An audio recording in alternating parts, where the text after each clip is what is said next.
사랑하는 영락교회 지체들에게 주 안에서 평화 인사를 전합니다. 오늘은 2021년 10월 26일 화요일입니다. 오늘의 묵상 본문은 디모데전서 5장 17절로 25절까지의 말씀입니다. 오늘 본문 말씀 5장 17절부터의 말씀은 이렇게 시작합니다. 잘 다스리는 장로들은 배나 존경할 자로 알되 말씀과 가르침에 수고하는 이들에게는 더욱 그러할 것이니라. 잘 다스린다 라는 말이 앞에도 나왔던 말이지만 프로에스토테스라는 말이죠. 프로라는 말과 히스테미라는 말이 붙어 있는 건데 프로가 앞에, 히스테미가 서 있다 이런 말이죠. 그래서 앞에 선다라는 건 이제 모범이 된다 이런 말입니다. 사람들에게 모범이 되고 사람들이 따라야 할 그런 걸 잘 보여주는, 삶을 통해서 드러내는 그런 장로들은, 장로라는 표현은 우리 잘 아는 프로스비테로이죠. 앞에 1장 7절에 나왔던 에피스코톤이라고 하는 그 감독이라고 해석된 것과 이 장로라고 하는 해석이 본문 가운데 차이가 없이 쓰이고 있음을 이제 보게 됩니다. 후대에 가게 되면 이게 이제 구분이 좀 되지만 이 시대에는 이제 구분이 되지 않는 것이었다라는 걸 보여주는 거죠. 이런 의미 때문에 에피스코톤하고 프레스비테로이를 구분해 쓰는 것으로 프레스비테로이는 이제 연장자나 나이든 어르신들을 의미하는 그런 의미가 강하고, 에피스코톤이라는 것은 교회에서 치리하는, 교회 지도자적인 의미가 강한 것이다. 이렇게 구분해서 보기도 합니다. 그런데 그 장로님들은 배나 존경할 자로 알되, 존경하다라는 의미, 이것이 또 여러 가지 논란이 있는데, 왜냐하면 존경한다라고 해석을 했는데 이 본문이 티메스라는 말이에요. 우리 앞에 타미, 티메스 이런 거 나눴죠. 이것이 이제 프라이스, 밸류라는 것으로서 돈을 의미하는 뜻도 되기 때문입니다. 사례를 의미한다는 의미죠. 그래서 이것이 장로들에게 교회가 사례를 드려야 된다, 이제 이런 의미로도 해석이 됐던 것이죠. 또 아니면 정신적인 어떤 그런 존경의 의미를 담고 있다, 이렇게도 해석이 되는 겁니다. 근데 두 가지 의미가 지금 앞에 나오는 과부들을 연보로 도와야 된다라는 말씀과 이어지고 있죠. 그래서 이것이 이제 경제적인 측면, 재정적인 후원도 포함하고 있다고 보는 것이 맞겠죠. 그래서 단순히 이제 정신적으로, 인격적으로 존중을 받아야 되지만 동시에 그들의 수고에 대해서 연보로 도와야 된다는 얘기입니다. 연보로 돕는다는 것과 사례를 받는다는 건 다른 이야기죠. 사례라는 건 그 일에 대한 대가를 받는다는 의미인데 교회는 모두 봉사하는 곳입니다. 그래서 일에 대한 대가라는 건 있을 수 없죠. 주님께 받은 은혜를 주님께 갚는 것이기 때문에 그 사례라는 것은 교회에 없어요. 그냥 일반적으로 사례란 말을 쓰지만 사실은 사례는 아니고, 사실은 우리 전통적인 교회에서 쓰던 말은 신수비라는 말을 썼죠. 뗄나무 신, 나무수, 그래서 뗄나무값과 나무값, 말 그대로 연보입니다. 먹고 살 수 있도록 공동체가 돕는 것이죠. 연약한 자들을 돕는 겁니다. 그 연보의 의미가 교회에서 가르침에 수고하는 이들에게 돌리는, 교회가 그 삶을 책임지는, 교회의 말씀을 가르치는 일로 교회에 헌신하는 것으로 그렇게 삶을 살아가니까 그 삶을 돕는 거죠. 연보의 의미입니다. 그래서 우리 교회에 와서 사렙이라는 말을 신수비로 바꿨는데 그게 맞는 표현이죠. 예전에 한 그 미국 교회 목사님인데 그 책을 써서 베스트셀러가 됐어요. 제자 훈련에 대한 책을 써가지고, 그래서 그런 인세를 많이 받으니까 그동안 교회에서 한 20년 사역했는데 그 사례를 전부 다 교회에다 다시 다 헌금했습니다. 주님이 다른 것으로 나의 삶을 채워주셨기 때문에 교회에다가 이제까지 도와줬던 그 연보를 더 어렵고 힘든 사람을 위해 돌린다라는 의미죠. 맞는 뜻입니다. 그렇게 하는 것이 옳은 거죠. 신앙 가운데서. 그것이 삶을 책임지는 연보의 의미입니다.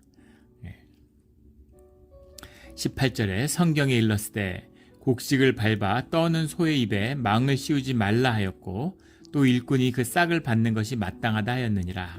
18절 말씀만 봐도 이 티메스의 의미가 단지 그냥 존경을 뜻하는 것은 아니라는 뜻이 분명하죠. 연보의 의미가 들어있다는 겁니다. 성경에 읽었을 때 곡식을 밟아 떠는 소의 입에 망을 씌우지 말라라는 말은 신명기 25장 4절의 말씀이죠. 소에 그 당시에 이제 곡식단을 가져다 놓고 그것을 터는 그 타작기를 소에게 메워서 소가 그걸 끌면서 그걸 이제 밟고 다니면서 곡식단을 터는 거죠. 그럴 때 소의 입에 망을 씌지 말고 인색하여서는 안 된다는 거죠.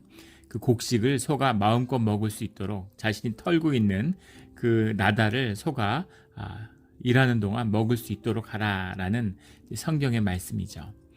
그래서 교회 수고하는 자들이 연보를 통해서 삶의 서포트를 받는 것, 그런 걸 허용하라라는 뜻입니다. 또 일꾼이 그 싹을 받는 것은 마땅하다 하였느니라.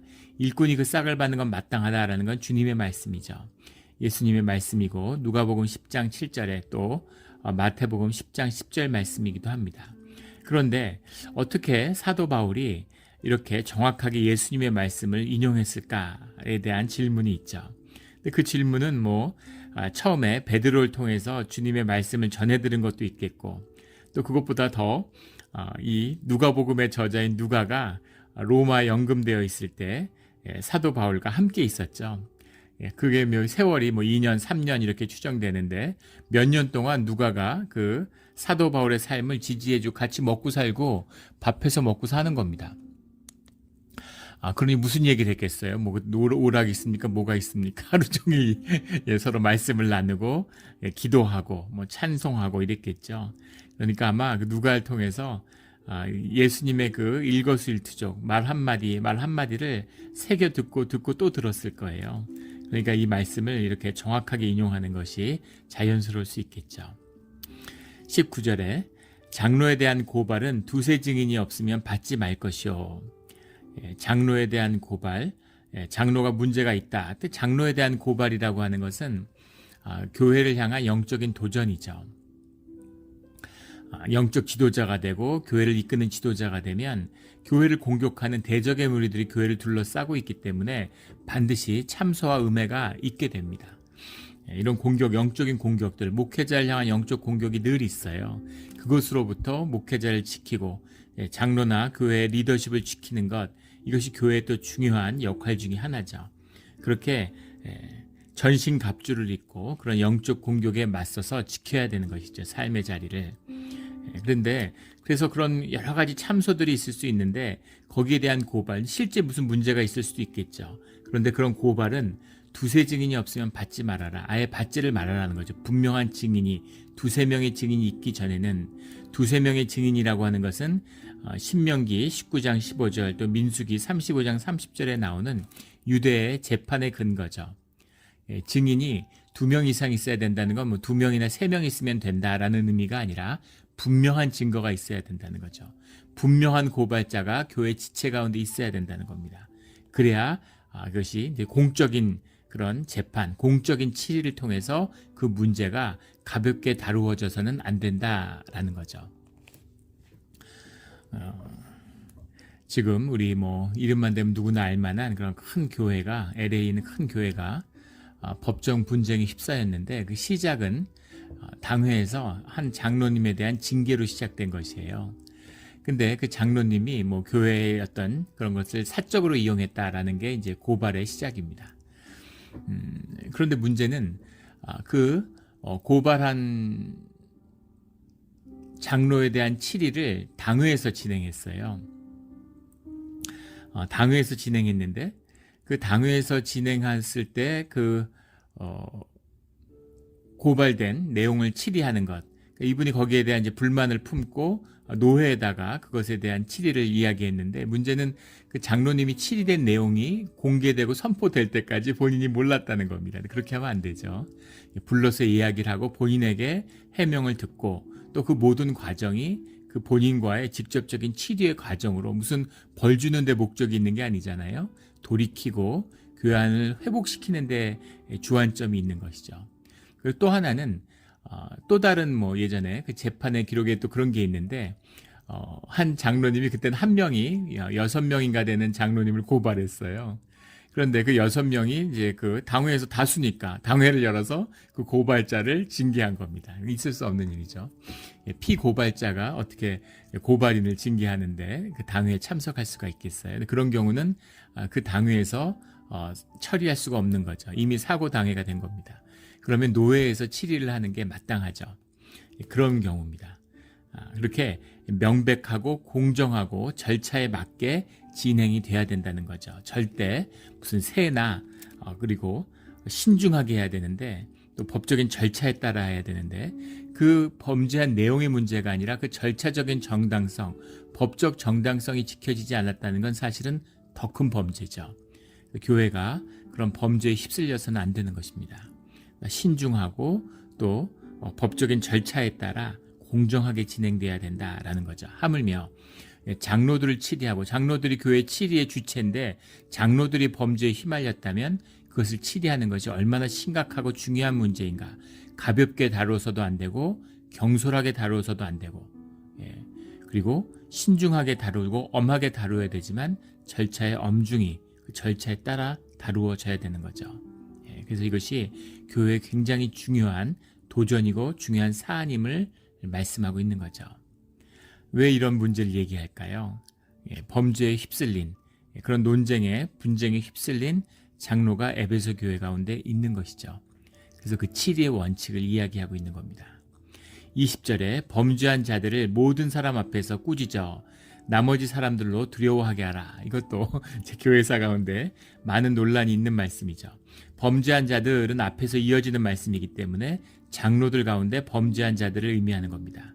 근데 그들을 모든 사람 앞에서 꾸짖는다. 모든 사람 이렇게 써 있는데 에노피온, 판톤 이런 말이에요.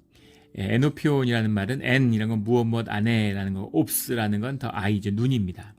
다 이제 옵티컬하는 영어가 여기서 왔죠. 옵스라는 게 눈 앞에서라는 말입니다. 영어로 하면 inside of, 눈 앞에서 이거죠. 판톤이라는 게 all every, 그래서 말 그대로 모든 사람 앞에서, 모든 사람 눈 앞에서.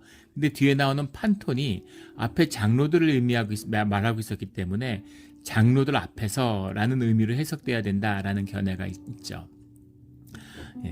칼빈 같은 대표적인 그런 주석을 달고 있습니다. 그래서 요즘 말로 하면 장로교의 전통 가운데서는 장로의 치리는 당회 안에서 하는 것이다. 이렇게 이해하는 것이죠. 또 다른 건 말 그대로 모든 사람 앞이니까 이것은 공동회, 회중 앞에서 하는 것이다. 라는 의미입니다. 교회에서 역사적으로 모든 회개는 회중 앞에서 하는 겁니다. 회개는 내가 무슨 새벽 기도나 골방에서 기도하면서 주님 앞에서 내 혼자 하는 게 아니에요. 우리가 교회에서 회개한다라는 건 그 회개의 내용을 회중 앞에서 정하는 것입니다. 그래서 주님 앞에 돌이킴을 고백하는 거죠. 주님 앞에 회중이 하나 되고 주님 앞에서 죄사함을 받은 자들로 쓰는 의미가 있기 때문에 그 죄에 대한 공동의 연대와 책임을 그 공동체와 가족이 함께 지는 것이기 때문에 그 회중 앞에서 고백하는 게 원칙이죠. 가족이라고 생각하면 당연하겠죠. 그렇게 그 고백이 있어야 되는 것이기 때문에 장로들의 그 고백도, 범죄에 대한 고백도 모든 사람 앞에서 이루어져야 된다라는 거죠. 근데 또 반대로 너무나 당연한 원칙인데 늘 그렇게 해왔는데 왜 그 얘기를 새삼 적었겠느냐라는 거죠. 앞에 장로들에 대한 이야기를 하면서 그 의미는 그 일반 회중에 대한 치리와는 구분되는 장로의 치리가 있기 때문이다. 이렇게 이제 해석하는 겁니다. 근데 분명한 것은 당회 앞에서, 장로들 앞에서 하던 아니면 회중 앞에서 하던 중요한 것은 그 죄에 대한 확정과 고백과 치리가 공적으로 돼야 된다는 거예요. 공적으로 이루어져야 된다는 겁니다. 무슨 목회자가 불러서 교회에서 그런 일들 많죠. 이렇게 장로님들 교회 덕을 세운다고 불러서 석 달 동안 당회에 나오지 말고 무슨 기도원에 가서 기도하고 사람들에게 날리지 않고 이렇게 그냥 덕스럽게 지나가자. 근데 그렇게 하면 안 된다는 거죠. 범죄에 대한 분명한 확증과 확정과 그 다음에 치리와 고백과 회개와 돌이킴이 공적으로 이루어져야 된다라는 의미를 분명히 하고 있는 것이죠. 이것이 진실이고 이것이 정직입니다. 이것이 신앙의 자세예요. 주님 앞에, 주님이 용서해 주시죠. 주님 앞에 숨길 것이 없는 것입니다. 이렇게 주 안에서 하나 되는 거죠.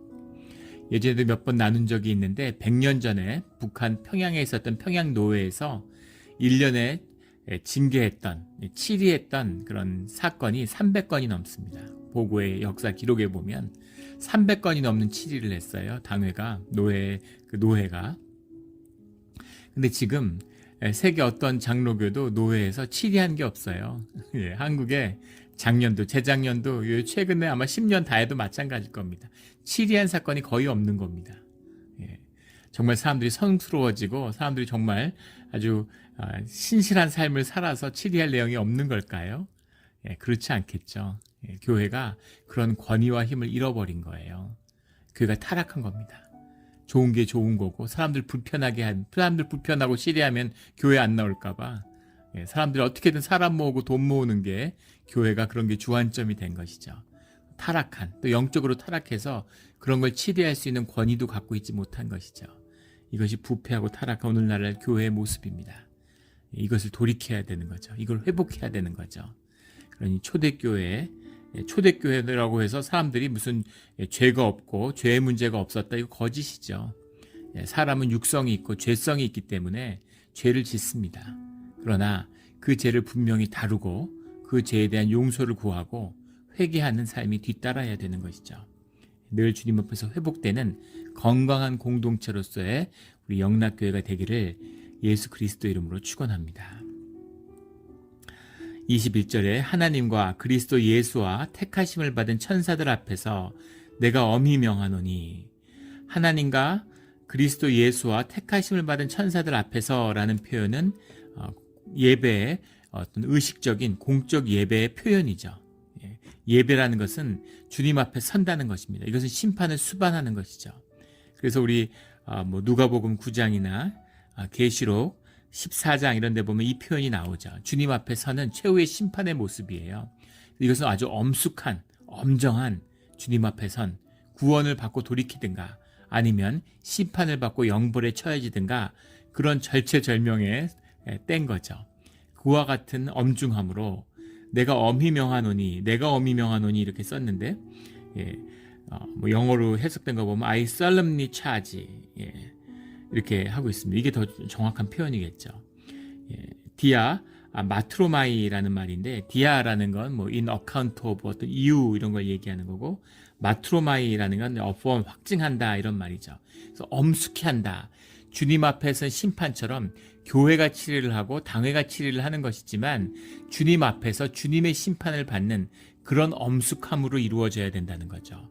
그런 엄정함으로 주님이 보고 계시고 그 주관자가 노회가 하던 당회가 하던 총회 재판부가 하던 무엇을 하던 주님의 이름으로 모였을 때에는 최후의 심판 때 하나님과 예수님과 그 옆에 시종두는 천사들 앞에서 이루어지는 그런 공적인 엄정함으로 그 심판과 재판과 치리가 이루어져야 된다, 이 의미입니다. 너는 편견이 없이 이것들을 지켜. 편견이라는 말이 스클리신이라는 말인데, 프로스클리신이라는 말이 프로스클리노라는 말이 원형이죠. 기운다 이런 말인데, 저울을 속이는 게 원형, 말의 어원이 저울을 속이는 것이라 그래요. 처음부터 저울이 잘못되어 있으니까 달아봐야 결과가 이미 정해져 있는 거죠. 근데 이런 편견에 빠져서는 안 되는 거죠. 있는 일을 그대로 봐야 되는데, 제가 요즘엔 그런 걸 하는 분 거의 없지만 처음에 교회 오니까 그런 얘기하는 분들 많아요. 누가 어떻고 누가 옛날에 어떻게 살았고 심지어는 이민 오기 전에 한국에서 어땠고 가족들이 어떻고 이런 얘기도 하더라고요. 물론 그것이 그 사람의 어떤 사람인가에 대한 많은 이해를 도울 수 있겠죠. 그러나 중요한 것은 그런 것이 그 사람에 대한 판단의 이유가 될 수 없다는 겁니다. 해가 어제까지 떴다는 것, 해는 매일 뜨죠. 그런데 어제까지 해가 떴다는 것이 오늘 해가 뜬다는 것에 대한 논리적인 근거가 될 수 없는 것과 마찬가지죠. 아무 인과적인 이유가 안 되는 겁니다. 그 사건, 어떤 사건이 있었다, 범죄적 사건이 있었다, 그럼 그 사건만을 판단해야 되는 거죠. 그분은 그럴 리가 없는데, 그분은 그런 사람이 아닌데, 그렇게 봐서는 안 되죠. 한국에 존경받던 시민운동가가 아주 큰 시민 그런 단체를, 그런 사역을 아주 훌륭하게 해서 존경받는 시민운동가죠. 그래서 지자체 단체장이 된 거죠. 시장이 돼서 시장으로서도 아주 존경받는 훌륭하게 시정을 행하고 있는 줄 알았는데, 알고 보니까 그 시청에 있는 여직원들을 성추행하고 성폭행했다는 사실이 드러날 것 같으니까 스스로 목숨을 끊는 사건이 있었습니다. 그런데 그 사건을 옹호하려는 사람들이 있는 거죠. 왜냐하면 평생 교제를 해왔고 또 그 전에 존경스러운 모습이 있기 때문에 그랬을 리가 없다. 믿어지지가 않는다. 그 사건 그대로가 아닐 거다. 뭐 이렇게 생각하는 거죠. 그것이 자연스러운 인간적인 편견이죠. 이것은 옳지 않은 겁니다. 사람에게는 이런 면 저런 면이 있죠. 그런 사건이 있었다고 해서 그 사람이 그 전에 했던 훌륭한 일이나 훌륭한 면모가 다 거짓이고 다 의미가 없다. 그렇게 얘기할 수 없죠. 물론 그 사람이 의인이고 훌륭한 사람이냐? 아니죠. 다 죄인입니다. 그런데 훌륭한 뜻을 가지고 훌륭한 일을 하는 부분도 있었겠죠. 근데 그것이 결국은 훌륭하게 열매 맺고 훌륭하게 결과되지 못한 것이죠. 그것에 대한 판단은 주님이 하시는 겁니다. 그런 때가 오겠지만 주님이 판단하는 거고 우리가 정죄할 필요는 없겠죠. 그러나 그 범죄한 사실과 그 범죄한 사실에 대한 판단과 그 범죄한 사실에 대한 적절한 처리와 치리와 징계는 그 사건에 따라서 이루어져야 되는 것이죠. 그렇게 해야 된다는 겁니다. 편견 없이 이것들을 지켜 아무 일도 불공평하게 하지 말며 하물며 교회에서 주님 안에서 주님의 일로 이루어지는 것이죠. 더 말을 못하겠습니까? 세상의 일도 그러한데 하물며 교회의 일이라고 할 때는 더 말할 것도 없는 거죠. 편견 없이 엄정히 해야 되는 것이죠. 무슨 누가 이랬다 저랬다 하는 말을 할 때마다 제가 우리 중에 죄인 아닌 사람이 어디 있고 다 용서받은 죄인일 뿐이다. 다른 사람이 옛날에 무슨 죄를 졌는지 그런 거 기억하지 말고 그런 거 문제 삼고 이러시지 말라고 그런 권면을 자주 해서 그런지 요즘에 이제 그런 말 하는 분은 없는 것 같아요. 우리 모두 죄인이고 용서받은 죄인이죠. 우리 모두 누구나 죄를 지을 수 있습니다. 또 죄를 지으며 살고 있죠. 근데 그런 것에 대한 판단과 교회에서 그런 일을 치리할 때는 불공평하게 하면 안 되죠. 공정하게 해야 되는 겁니다. 그 일에 대해서 공정한 주님이 주시는 판단과 주님 앞에 심판 앞에 선 두려움과 떨림으로 엄정하게 처리해야 되는 거죠. 22절 말씀도 굉장히 중요한 말씀이죠. 아무에게나 경솔히 안수하지 말고 다른 사람의 죄에 간섭하지 말며 내 자신을 지켜 정결하게 하라. 그냥 읽으면 이게 무슨 말인가 싶은데 아무에게나 경솔히 안수하지 말고 안수라는 건 사람에게 직분을 맡기는 교회에서 직분자를 세우는 이것이 안수죠. 하나님의 축복을 의미하는 겁니다.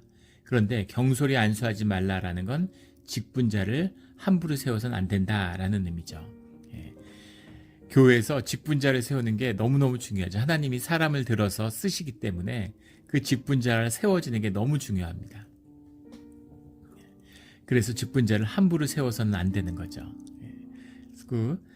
경솔하게 교회가 무슨 장로님, 안수 집사님 이런 분들을 잘못 세워서 교회가 분쟁에 휘말리고 어려움을 겪는 교회들이 얼마나 많아요.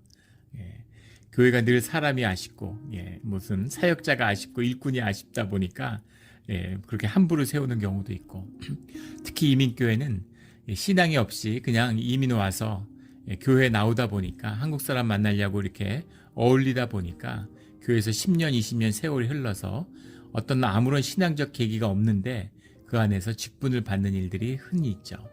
이게 이민교회의 가장 큰 문제죠. 그래서 교회가 어려워지고 힘들어지는 겁니다. 우리가 안수의 주체가 주님이시잖아요. 손 얹었다고 무슨 목사나 장로가 안수하는 게 아니죠. 주님의 안수입니다. 그것을 우리가 대신하는 그런 표징이죠. 그것이 우리의 안수의 행위입니다. 주님이 세우시고 주님이 주시는 거니까 주님의 뜻을 살펴야 되는 거죠. 신중할수록 좋고 조심할수록 좋습니다. 교회의 의사결정은 늦어서 문제가 되는 건 거의 못 본 것 같아요. 늘 빨라서 문제가 되는 거죠. 경솔해서 문제가 되는 겁니다. 경솔히 하지 말라라는 서두르거나 급하게 하는 것은 주님의 일이 아니죠. 주님의 일은 물 흐르듯이 자연스럽게 이루어지는 거죠. 그래서 경솔하게 안수하지 말라. 경솔히 직분자를 경솔히 장로를 세워서는 안 된다라는 주님의 말씀입니다. 다른 사람의 죄에 간섭하지 말며 이건 무슨 말일까? 다른 사람의 죄에 간섭하지 말며 간섭하다라고 해석을 했는데 이것이 코이노네이라는 말입니다. 우리 너무나 많이 알고 잘 알고 있는 코이노니아가 여기 이 말이죠. 하나가 된다는 뜻이에요. 나누다라는 말. 우리 음식 같이 나누는 것도 코이노니아라고 그러잖아요. 교회 하나됨이 코이노니아입니다. 삶이 하나됨인데 그 죄에 간섭하지 말고 죄가 죄에 하나 되지 말라라는 말은 뭐냐면 안수를 통해서 교회를 통해서 그 죄인 가운데 우리가 그 죄에 동참한 자가 된다. 삶이 하나로 섞이고 한 사람이 됐으니까 한 지체가 됐으니까 그 죄가 내 죄가 되는 거죠. 한 몸이잖아요. 다리가 아프면 내가 아픈 거죠. 다리가 아프니까 팔은 괜찮아 이런 거 아니죠. 한 몸이기 때문에 어디가 아프든 다 아프고 그 모든 책임 안에 함께 참여하고 있는 공동 책임의 일부가 되는 겁니다. 그래서 함부로 교회라는 것이 구분된 거잖아요. 교회라고 하는 것이 세상과 성별된 것이죠. 그래서 함부로 그 죄를 섞고 죄인을 섞어서는 안 된다는 겁니다. 우리가 용서받은 죄인이지만 그 죄를 짓는 자, 그 죄 가운데 함부로 섞이지 마라라는 거죠. 이것이 경솔하게 안수하지 말고 사람의 죄에 간섭하지 말며의 뜻입니다. 그런 것과 구별되고 늘 그것을 교회 가운데 멀리하는 자들이 돼야 된다라는 의미죠. 굉장히 무섭고 엄중한 말씀이에요. 교회에 대해서 하나님이 그 책임을 공동체 가운데 묻는다는 것이죠. 자식이 죄 지었으니까 부모는 책임이 없어. 이런 게 있을 수 없죠. 자식의 죄는 정도의 차이지 부모의 책임입니다. 그런 것처럼 그 책임에서 자유로울 수 없는 것이죠. 공동체의 책임, 그 책임을 우리가 걸머지는 것이기 때문에 하나가 되는 것이기 때문에 그래서 교회 가운데는 정죄함이 없는 것입니다. 다 같은 죄인인데 누구를 정죄하겠어요? 교회가 분쟁을 갖고 어려움에 처했는데 저 사람 때문이야, 저런 사람들 때문이야, 그런 게 통하지 않는 것이죠. 주님이 보시기에는 너희들 다 똑같아 이렇게 되는 겁니다. 우리 모두의 책임이 되는 거죠. 교회의 책임이 되는 겁니다. 공동체의 책임이고 리더십의 책임이고 기도하는 기도자들의 중보자들의 책임이에요. 그들에게 오히려 주님이 책임을 물으시는 거죠. 그래서 이런 경건함으로 엄숙함으로 신중함으로 교회의 일들을 처리해가고 또 리더십을 세워가야 되는 거죠. 두 번 다시 이런 경솔함으로 교회 일을 그르치지 않는 우리 영락교회가 되기를 주의 이름으로 축원합니다. 주님이 그렇게 하시는 것 같아요. 주님이 신중함으로 주님이 그 일을 하시는 것 같습니다. 제가 교회 5년 전에 올 때 이미 그 1년 전에 우리가 폐당이 되고 교회가 재직이 해산된 상태에서 제가 왔죠. 그래서 우리가 조직교회를 만들고 당회를 세우기 위해서 지금 애썼는데 원래는 3년 안에 세우겠다 이제 그런 목표를 가지고 있었어요. 그래서 아마 코로나가 없었으면 그게 세워지지 않았을까 이런 생각이 드는데 주님이 그걸 허락치 않으시는 거죠. 그래서 주님의 뜻이 있고 주님이 세워가시는 길이 있구나. 그래서 오히려 눈으로 보면 어려운 것 같지만 영적으로 보면 걱정이 없구나 하는 마음의 편안함과 안심이 되는 겁니다. 주님이 하시는구나. 주님이 세우시겠구나. 우리 몬트레 영락교회는 걱정이 없구나라는 마음의 평안함이 오더라고요. 주님이 인도하시는 길입니다. 주님의 뜻을 잘 살펴서 주님 안에서 세워지는 그런 단단한 주님의 반석 위에 세워지는 우리 몬트레 영락교회가 되는 줄 믿습니다. 내 자신을 지켜 정결하게 하라. 사실은 내 자신을 우리 개개인에게 주어진 소명은 우리 자신을 정결케 하는 것이죠. 남의 죄에 간섭하지 말고 내 스스로 정결케 돼야 되는 거죠. 23절에 이제부터는 물만 마시지 말고 내 위장과 자주나는 병을 위하여 포도주를 조금씩 쓰라. 아주 인간적이고 그런 영적인 아들인 그런 디모데에 대한 사도 바울의 애정이 잘 드러나는 그런 말씀이죠. 문자적으로 또 이걸 이해해서 포도주를 조금씩 쓰라 그래서 포도주 마셔도 된다 뭐 이런 식으로 이걸 왜곡하는 사람들도 봤어요. 이 말씀을 이단의 특징이죠. 문자적으로 말씀의 여기서 이것 따서 저렇게 쓰고 이런 식으로 그런 깊은 사랑과 애정이죠. 아마 위장병이 있었던 것 같아요. 그리고 물이 좋지 않기 때문에 물이 정수하는 게 있던 것도 아니고 물을 끓여 먹어야 된다는 것도 몰랐던 시절이죠. 그래서 물에 의한 많은 질병들이 있었다는 것이 역사적 기록에 남아 있습니다. 또 하나는 이 치즈를 유제품을 이제 즐겨 먹는 것이 지금도 그렇죠. 이 메디테리안 푸드라고 하는 그릭 음식들 이런 걸 보면 이제 치즈를 많이 먹잖아요. 뭐 이 팔레스타인도 마찬가지고 치즈라는 것이 이제 소화가 잘 되지 않죠. 지금도 우리 물하고 치즈를 먹으면 이제 치즈가 응고돼서 위장 장애를 이제 일으킨다고 그러죠. 포도주를 마시면 이제 그 치즈를 녹이는 이제 그런 효과가 있어서 치즈 같은 걸 먹을 때는 포도주를 같이 먹는 서양 사람들이 소화를 돕기 위해서 이제 포도주를 같이 먹는 물을 대용으로도 먹지만 그런 측면이 있습니다. 근데 문제는 성경에 보면 나실인 우리 그 민수기 16장에 나오는 나실인의 이야기, 나실인들은 포도주를 마시지 않죠.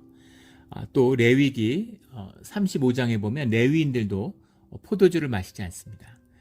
그래서 물론 우리 뭐 교회 사역자가 레위인은 아니죠. 그러나 주님께 구별된 주님을 섬기는 자로서의 그런 그 전통 가운데 있기 때문에 영적인 계승이죠.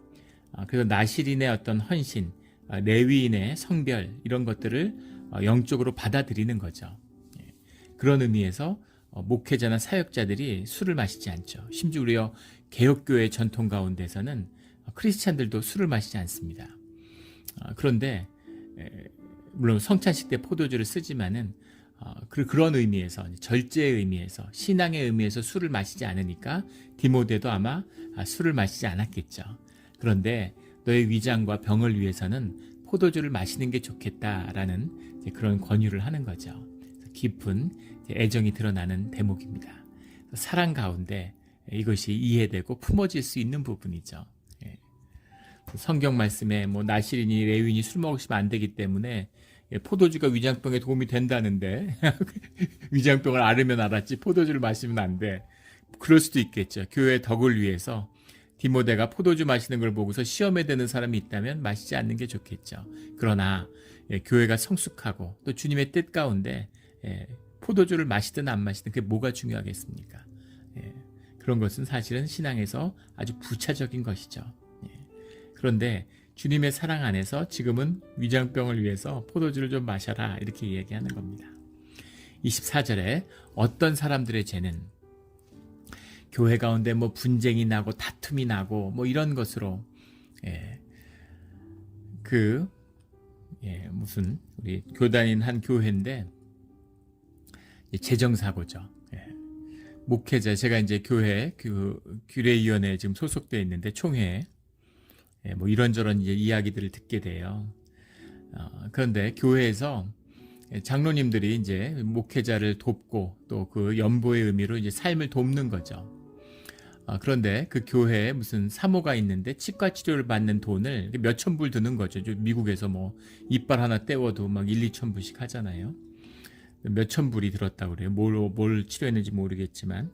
근데 그걸 이제 교회 재정에서 지출하는 것이죠. 근데 그걸 왜 교회 재정에서 지출했느냐 이래가지고 횡령이다 뭐 이러고 문제 삼는 안수 집사가 있어서 또 그 안수 집사를 당회에서 치리하고 이러면서 교회가 시끄러워진 것이죠. 근데 뭐 이렇게도 이야기할 수 있고 저렇게도 이야기할 수 있습니다. 양쪽 다 맞는 부분도 있고 틀린 부분도 있죠. 근데 뭐 그런 게 중요한 것은 아닌데 본질은 무엇이냐면 교회 가운데 은혜가 떨어진 거죠. 은혜가 떨어진 겁니다. 은혜가 없으니까 모든 것이 며느리가 미우면 뒤꿈치도 밉다 그러잖아요. 그렇게 되는 거죠. 그 왜 은혜가 떨어졌을까? 예배가 죽어 있고 하나님의 임재가 사라진 것이죠. 본질이에요. 무슨 법을 엄정히 지켜도 중요하죠.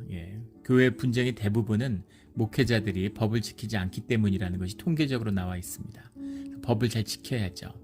그런데 법만 지킨다고 공동체가 세워지느냐? 그렇지 않죠. 공동체의 근본은 스스로를 정결케 하고 우리의 죄성을 주님의 이름으로 다스리는 주의 자녀들의 연합입니다. 그리고 그 가운데는 주님이 임재하시기 때문에 하늘로부터 말미암은 사랑과 은혜가 부어지는 것이죠. 그래서 그 은혜를 넘치는 은혜를 나누는 것이 교회의 공동체예요. 그래서 아무것도 문제될 것이 없고 그 모든 것, 그 무엇 하나도 문제될 수 있는 것이죠. 이것이 주님의 뜻 가운데 있는 우리의 모습입니다. 그래서 주님 안에 자유함이 있죠. 주님이 함께 하시고 주님이 용납하시면 뭐가 문제가 되겠어요. 그런데 주님의 은혜가 사라지면 뭐 하나 다 문제가 되고 이렇게 따지고 저렇게 따지고 예. 요즘에는 이제 그런 게 사라졌는데 완전히 사라졌죠. 처음에 교회 오니까 신기했던 게 서리 집사님들도 전부 다 교회 총회에서 나오는 헌법 책들을 다 갖고 있어요.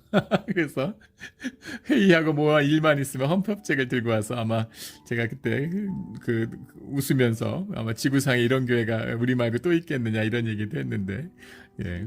사실은 총회 책은 뭐 장로님들이나 갖고 있는 것이죠. 예. 그래서 일반 교인들이 총회책을 그 헌법책을 갖고 있다는 것도 신기했는데 다 뭐 헌법 전문가예요. 헌법에 이렇게 돼 있고 뭐 몇 조 몇 항이 어떻고 막 이러시더라고요. 그래서 저 신기하다. 뭐 신학교 나온 것도 아니고 무슨 법률가도 아니고 예. 이게 이제 병든 교회의 특징이죠. 예. 우리가 법 없이 산다 그러잖아요. 은혜와 사랑 가운데서 주님의 넘치는 은혜를 나누는 무엇도 문제될 것이 없는 주님 안에서 용납되는 그런 은혜가 있어야 되는 것이죠. 예, 사랑과 은혜가 충만한 어떤 법도 문제가 되지 않는 그런 은혜와 사랑이 충만한 우리 영락 공동체가 되기를 주의 이름으로 축원합니다.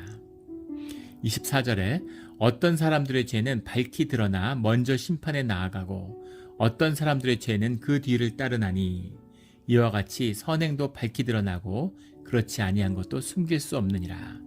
이 말씀의 의미는 그 범죄함을 치리하는 데 있어서 신중해야 된다라는 뜻입니다. 신중하게 그 문제, 분명한 것은 주 안에서 다 드러난다는 것이죠. 직분을 세우는 것이나 죄를 가리는 것이나 거기에 대한 칠이나 모든 것들이 주 안에서 분명히 드러나기 때문에 선행도 밝히 드러나고 그렇지 아니한 것도 숨길 수 없느니라. 결국은 다 알게 되죠. 그래서 숨길 것도 없고 감출 것도 없습니다. 주님 앞에서 떳떳하게 행해야 되는 거죠. 그런 일들, 억울할 일도 없고 조급할 일도 없는 것이죠. 주님 안에서 모든 일을 분명히 치리하고 다스리면 되는 것이죠. 이것이 주님의 뜻입니다. 모든 이런 일들이 교회 가운데서 주님의 빛 가운데 행해지는 그런 것을 우리가 늘 꿈꾸고 또 기도하고 또 바라게 되는 것이죠. 주님의 공의가 밝히 드러나는 그런 우리의 삶의 자리가 되기를, 교회가 그렇게 돼야 되고 우리 삶의 자리가 그렇게 돼야 되고 세상도 그렇게 돼야죠. 하나님의 나라가 임하는 그 꿈이 밝히 이루어지는 우리의 살아가는 이 땅의 길이 되기를 주의 이름으로 축원합니다. 함께 기도드리겠습니다. 하나님 아버지 감사합니다. 주님, 우리가 때로는 억울한 일도 당하고 때로는 삶 가운데 또 아쉬움도 있고 또 외로움도 있습니다. 그러나 그 모든 것의 중심에는 주님이 계시오니 주님이 알아주시고 주님이 헤아려 주시고 주님이 인도하여 주시니 우리 삶 가운데 아무 문제가 없음을, 내 삶의 자리가 오늘 최선이었음을 주님 앞에 고백하며 감사를 드립니다.